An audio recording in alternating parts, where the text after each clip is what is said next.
Nasabat ng Bureau of Customs ang 21 container ng smuggled na frozen mackerel sa Manila International Container Terminal. Nitong October 16, nang unang madiskubre ang shipment na walang phytosanitary import clearance o isang mahalagang dokumento sa mga agricultural import.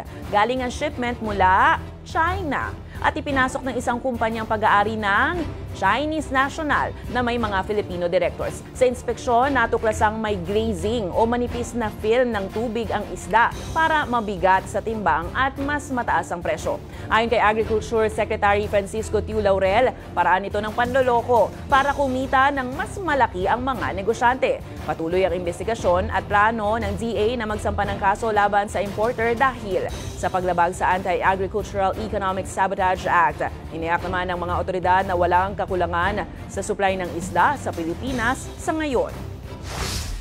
Initially, it was thought na parang 8 to 10 containers lang yung parating. But when we check our system, nakita natin sa records natin there were 21 containers. Siguro nagbabakasakali itong mga loko-lokong mga negosyante na tingin lang tataas ang presyo ng isa, magkaka-shortage.